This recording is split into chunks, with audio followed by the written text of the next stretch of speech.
Parang ito yung tinayaan ko nung nakaraan ah. Oy Manuel! Manuel! Bakit? Di ba ikaw yung nagpapataya? Oh, kaya ka? Hindi, di ba tumama ako sa'yo? Ba't di mo binigay yung tama ko? Tama mo, gusto mo tamaan ka sa akin? Nung nakaraan di ba? Sabi ko Oh, sa'yo ano? isulat mo. Oh, lumabas yung numero mo. Anong numero mo? Nung Pompiang 14 ah. Oh, nagbayad ka ba sa akin? Hindi, pero sinabi ko sa'yo na isulat mo ah. Sinulat ko. Oh, sinama ko doon sa listahan. Lumabas. Oh, lumabas nga. Oh, hindi ka nagbayad. Sino nagbayad? Ako nagbayad. Kaya sa akin napunta yung panalo mo, yung tama mo. Grabe naman Oh. yun. Eh, sinabi ko naman sa'yo na isulat mo ah. Anong grabe doon? Sinulat ko nga eh. Oh, sinunod ko naman sinabi mo. Sinulat ko yung numero mo. Oh, ang problema sa'yo, ayaw mo naman magbayad. Dapat ganon, counted na yun kasi sinabi ko naman sa'yo na isulat mo eh. Counted. Hindi counted yun.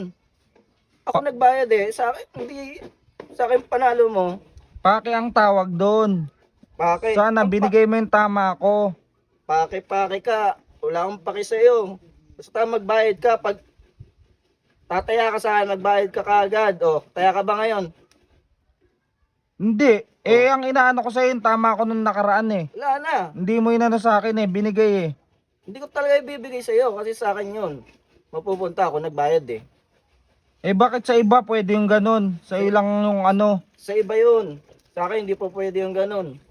Napakagulang mo naman sa ano, mga tao. Dapat pag ganun, counted yun, binibigay mo yung tama.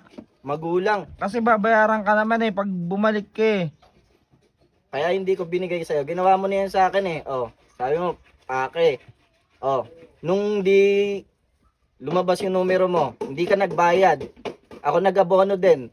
Eh kasi hindi ko naman inano sa'yo, binilin. Oh, 'di ba? Ngayon, lumabas yung numero mo. Hindi ka nagbayad. Oh, ako nagbayad. Oh, sa akin yung panalo mo. Grabe naman yung ginawa mo na yun. Ang akala, Bakit ka pa dyan? ang akala ko pa naman na tumama na ako. Yung pala hindi mo ibibigay. Matuto kasi magbayad ka agad. Aral na yan sa'yo. Ano? Ilang beses na kita inabunuhan eh. O sige, kung ganyan ka, hindi na ako tataya sa'yo. Katumaya. Inaabala mo lang. Bakit ikaw lang ba yung ano? Napaka... Ikaw lang ba yung taong pwedeng tumaya sa akin? Marami. Ang labo mo namang kausap. Mas, Dapat, mas malabo kang kausap. dapat pag ganun, ano yun eh. Binibigay mo yung tama eh. Pake, wala kang pake sa'yo. Ha? Napaka ano mo. Hayaan mo, hindi na ako tataya sa'yo. Katumaya. Baka tamaan ka sa akin. Kakaiba tong nagpapataya na to. Paki ang tawag dun eh. Hindi binigay yung tama ko. Masyadong magulang sa kapwa niya eh.